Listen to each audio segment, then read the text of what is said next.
नमस्कार, स्वागत है आपका हमारे इस विशेष कार्यक्रम में। कोरोना को लेकर हम लगातार आपको हेल्थ अपडेट्स देते रहते हैं।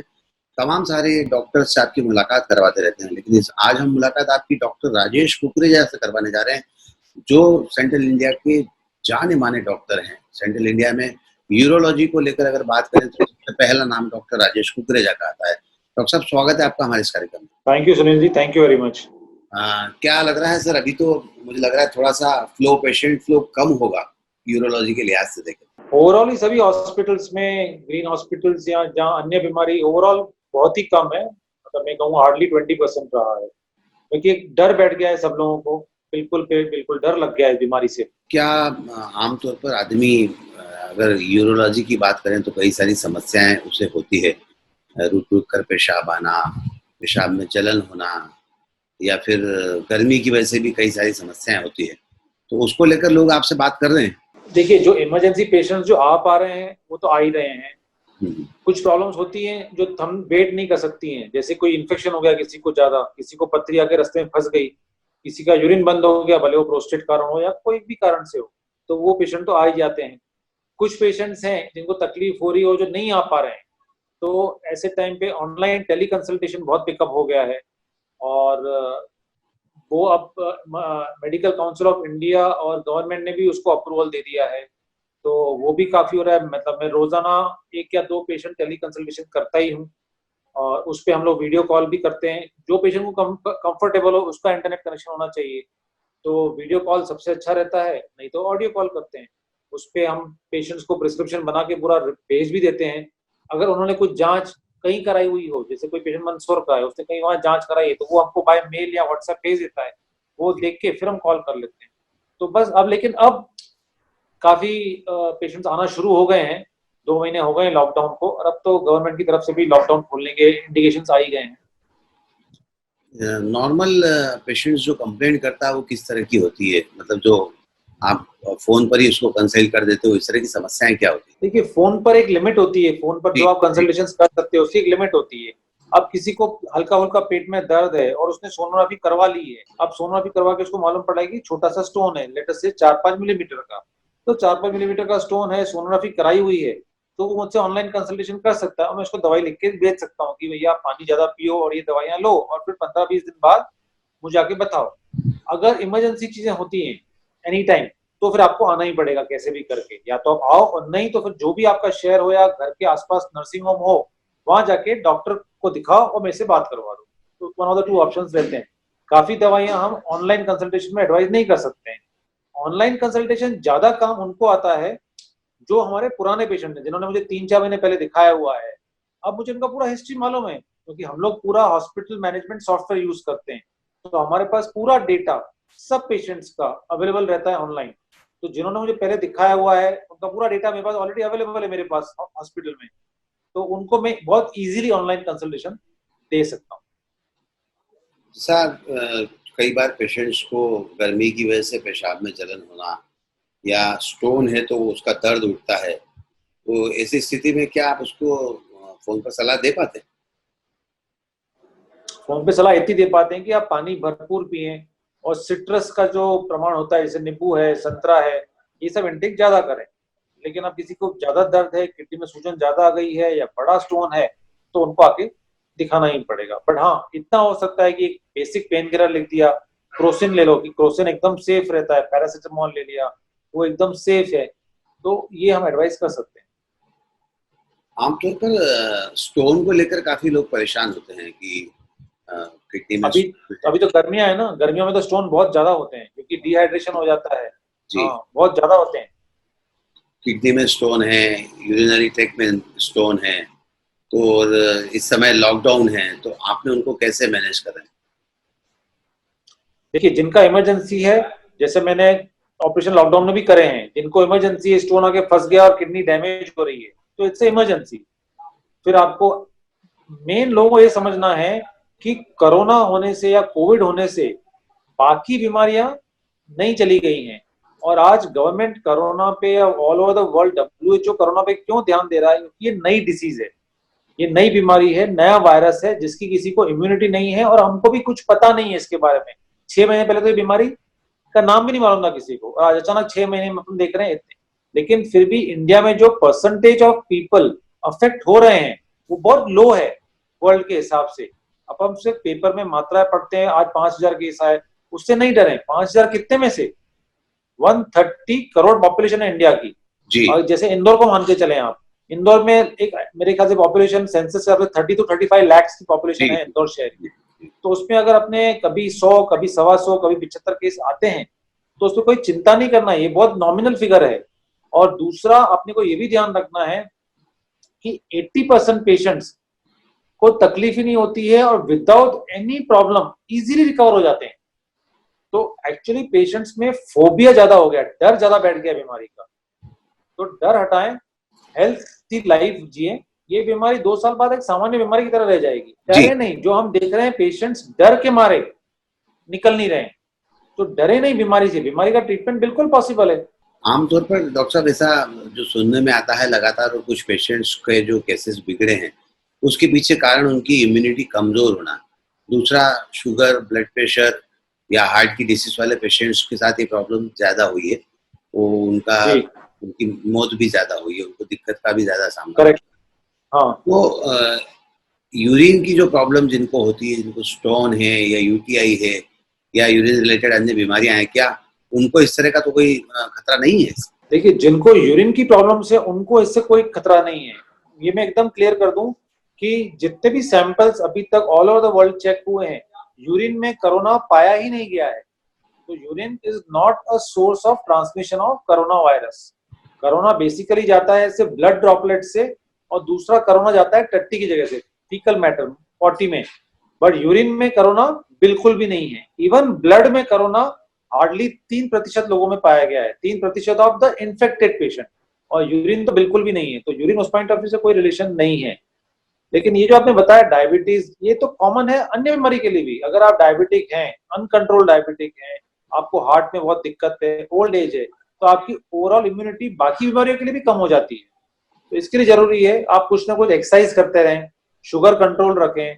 घर पे ही भले आप जैसे बाहर नहीं निकल पा रहे हैं, आधा घंटा योगा कर लिया घर पे, कुछ ना कुछ एक्सरसाइज करें कि लंग्स एक्सपांड होते रहें, लंग्स अपना फंक्शन करते रहें। अपन पूरा दिन टीवी पे बैठ के या सोफा बैठ के टीवी देख रहे हैं तो वो गलत काम है। आधा पौन घंटा डेली दें कुछ ना कुछ हेल्दी एक्सरसाइज, भले घर पे ही हो, वो करें। लगातार लोग अलग अलग तरीके से इलाज की बात करते हैं, लेकिन एक बात बहुत कॉमन निकल कर आती है, वो है कि आपकी इम्यूनिटी स्ट्रांग होना चाहिए। आप बराबर वर्कआउट करते रहें, आपके फेफड़ों पर को जितना आप स्ट्रांग बनाएंगे, शायद आपका विल पावर उतना स्ट्रांग होगा और इम्यूनिटी उतनी स्ट्रांग होगी। और योगा को लेकर भी काफी लोगों में जबरदस्त संशय इस कोरोना के बाद से लोगों में जागृति पैदा हुई। क्या कहते हैं? बिल्कुल आपने एकदम सही कहा। कुछ भी एक्सरसाइज करें, घर पे आप स्किपिंग कर सकते हैं, घर पे आजकल लोग साइकिलिंग भी करते हैं, योगा कर सकते हैं, लंग्स फंक्शन होने चाहिए, वॉक कर सकते हैं। अगर आपके घर पे टेरेस है, एनक्लोज सोसाइटी है, वॉक करें। बस ये है कि वॉक करें, मास्क पहन के रखें, अपने आप को बचा के रखें, बस यही चीजें ध्यान रखनी है। और दूसरा इंपॉर्टेंट है कि अगर आपको और कोई भी बीमारी हो रही है, जैसे कि मैं यूरोलॉजिस्ट हूँ, तो आपको पथरी की तकलीफ हो रही है, पेशाब में कोई रुकावट, उसको इग्नोर नहीं करें। सिर्फ कोरोना बाहर आ गया मतलब ये नहीं कि बाकी बीमारियां इग्नोर करनी चाहिए, नहीं। आपको अगर दूसरी बीमारियां इग्नोर करेंगे तो उल्टा और इम्यूनिटी कम हो जाएगी आपकी बॉडी की। तो टाइम से टाइम ग्रीन हॉस्पिटल्स में जाके या जो स्पेशलिटी सेंटर्स हैं वहां जाके इसका ट्रीटमेंट करा लें और बस आगे बढ़े। इस लॉकडाउन के दौरान भी आपने कहा कि आपने कई सारे इमरजेंसी केसेस किए हैं। जी क्या लगता है जिन पेशेंट्स की आपने इमरजेंसी सर्जरी की, हालांकि आप पहले क्लियर कर चुके हो कि उनकी इम्यूनिटी को लेकर कोई इश्यू नहीं है? कहीं कहीं भी कोई दिक्कत नहीं आई है। आज 2 महीने हो गए लॉकडाउन को, तो हमने जो इमरजेंसी या जिनमें ऑपरेशन नहीं रुक सकता था जो किए हैं, एक भी पेशेंट को कोई दिक्कत नहीं आई है। हाँ, हम लोग ऑपरेशन के पहले मेक श्योर करते हैं कि इसकी कंडीशन अच्छी है, स्क्रीनिंग कर लेते हैं, जैसे टेम्परेचर नहीं है, कोई कॉन्टैक्ट हिस्ट्री नहीं है, एक्सरे, छाती का एक्सरे सबसे इंपॉर्टेंट है, और ऑक्सीजन सैचुरेशन ब्लड में, ये सब चीजें चेक कर लेते हैं। अगर ये चीज नहीं है तो कोई प्रॉब्लम नहीं है। और जितने भी ऑपरेशन हमने किए हैं कहीं किसी को भी कोई तकलीफ नहीं आई है, 100% पेशेंट्स रिकवर होके गए हैं। बिल्कुल।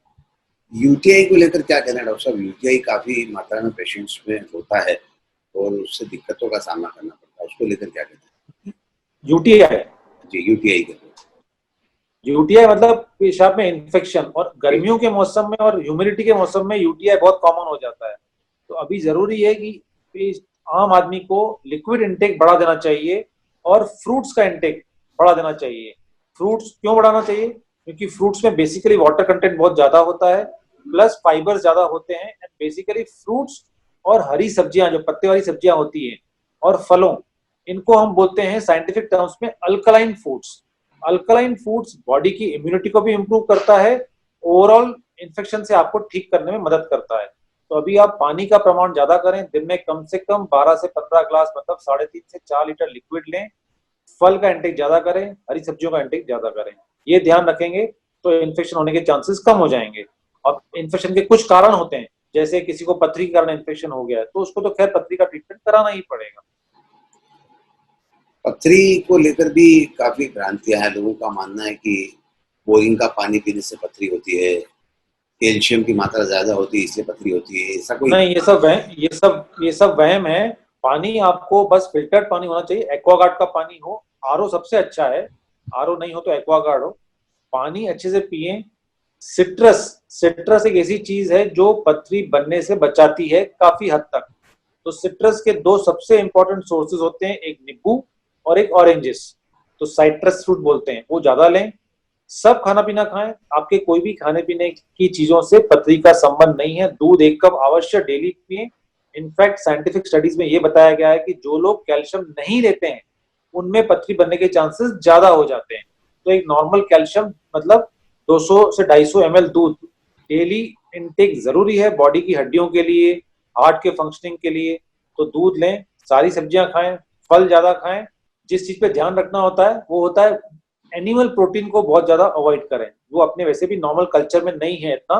बट जो लोग रेड मीट खाते हैं वो हफ्ते में 1 बार या 2 बार खाएं, उससे ज्यादा नहीं खाएं। पथरी के पेशेंट्स के लिए दूध कितना जरूरी है या नुकसानदायक? बिल्कुल नुकसानदायक नहीं है, बिल्कुल नुकसानदायक नहीं है। आप अगर दिन में 1.5 लीटर दूध पियोगे तो गलत बात है, आप दूध नहीं पियोगे और गलत बात है। तो जो नॉर्मल होता है कि 1 कप दूध सुबह ले लिया, 1 कप दूध शाम को ले लिया, 150 ml सुबह। या आप दूध नहीं पीना चाहें, दही खा ली, छाछ पी ली, दिन में 2-3 बार कॉफी पी लेते हैं, किसी भी प्रमाण में 150 ml दूध सुबह, 100-150 ml शाम को, 250 से 300 ml दूध मेरे ख्याल से बॉडी के लिए बहुत रहता है। पर ये लेना जरूरी है, इससे कोई पथरी नहीं बनती है। It is proven beyond doubt scientifically कि दूध से पथरी नहीं बनती है। यूरिन से रिलेटेड जितनी प्रॉब्लम होती है, पथरी होती है, क्या इनका कोई जेनेटिक इम्पैक्ट भी है क्या? जेनेटिक इम्पैक्ट जी। कुछ कुछ फैमिलीज में पाया गया है, पर ऐसा स्ट्रांगली आप बोलो जेनेटिक कोरिलेशन नहीं है। काफी बीमारियों का अब कोरिलेशन जो पाया गया है वो है ओबेसिटी से, मोटापे से। तो ओबेसिटी मतलब BMI, body mass index above 30 से बहुत सारी बीमारियां, पथरी है, किडनी कैंसर है, हार्ट प्रॉब्लम्स हैं, सारी बीमारियां लिंक्ड अप हैं। तो बहुत जरूरी है हेल्दी लाइफ जीना। और बॉडी मास इंडेक्स, आपका बीएमआई नॉर्मल जो होता है 25 से कम होना चाहिए, और 30 से तो किसी भी हालत में ऊपर नहीं जाना चाहिए। तो वेट कंट्रोल, हेल्दी फिजिक बहुत इंपॉर्टेंट है। इसके लिए डेली एक्सरसाइज करेंगे, अगर 45 मिनट्स आप डेली बॉडी को देंगे, सारी बीमारियों से दूर रहेंगे। आपने जो नया सेंटर स्टेब्लिश किया है, यहाँ पर कई सारे लेटेस्ट इक्विपमेंट्स भी हैं। इसकी ओटी मैंने देखी है, काफी अच्छी और एकदम लेटेस्ट बनाई है। नए इक्विपमेंट्स क्या है जिससे ये यूरिन से रिलेटेड प्रॉब्लम्स को बहुत आसानी से सॉल्व किया जाए? देखिए हाँ, मैं समझ गया। अच्छे ओटी के 2 पार्ट होते हैं। एक होता है जो इक्विपमेंट है जिससे हम ऑपरेशन करते हैं। अब आज के जमाने में 90% ऑपरेशन जो हमारी बीमारी है, पथरी है, प्रोस्टेट है, भले किडनी कैंसर हो, 90% सर्जरी सब दूरबीन से होती है, सब एंडोस्कोपिक होती है। तो इसमें बहुत ऊंची वर्ग की टेक्नोलॉजी होना बहुत जरूरी है। तो हमारा पूरा इक्विपमेंट कार्ल स्टोर्स जर्मनी का है, जो कि वर्ल्ड की नंबर 1 कंपनी है। और ऐसा कोई इक्विपमेंट नहीं है जो एग्जिस्ट करता हो वर्ल्ड में जो हमारे यहाँ नहीं है, सब कुछ है। दूसरा बहुत इंपॉर्टेंट पार्ट होता है ऑपरेशन थिएटर का, क्लीन एनवायरनमेंट, वेरी इंपॉर्टेंट। मतलब क्लीन एयर, जहां पे पेशेंट लेटा हुआ है, जहां पे ऑपरेशन हो रहा है, वहां हवा में या कहीं भी ऑपरेशन थिएटर में एक भी जर्म नहीं होना चाहिए, एक भी बैक्टीरिया, एक भी वायरस नहीं होना चाहिए। इसके लिए बहुत जरूरी है हेपा फिल्टर्स होना ऑपरेशन थिएटर में।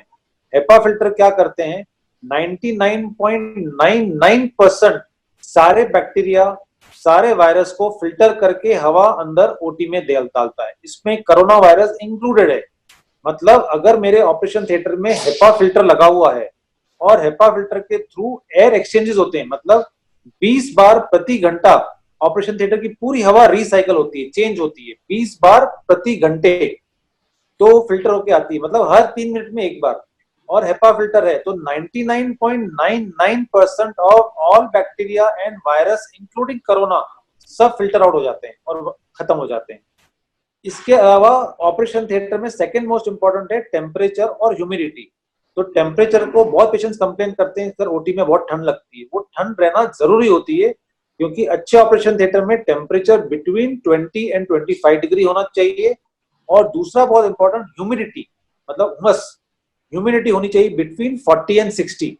अगर 60 के ऊपर ह्यूमिडिटी जाती है तो फंगस का ग्रोथ होता है, अगर 40% के नीचे ह्यूमिडिटी जाती है तो वायरस का ग्रोथ होता है। तो अच्छे ऑपरेशन थिएटर के 3 लक्षण हैं। एक, HEPA filter with proper air circulation, 99.9% सब खत्म हो जाते हैं बैक्टीरिया और वायरस। नंबर 2, टेम्परेचर 20 से 25 डिग्री। और नंबर 3, अगेन बहुत इंपॉर्टेंट, ह्यूमिडिटी 40 to 60 के बीच में। ये सारे इंपॉर्टेंट है आज अच्छे हॉस्पिटल में, अच्छे ऑपरेशन थिएटर के क्राइटेरिया में। और ये हमारे सेंटर में 2 ऑपरेशन थिएटर हैं, दोनों में ये क्राइटेरिया फुल्ली सेटिस्फाइड है। बहुत ही उम्दा जानकारियां डॉक्टर राजेश कुकरेजा ने दी है, जो जाने माने यूरोलॉजिस्ट हैं और सेंट्रल इंडिया में इनके नाम को काफ़ी सम्मान के साथ देखा जाता है।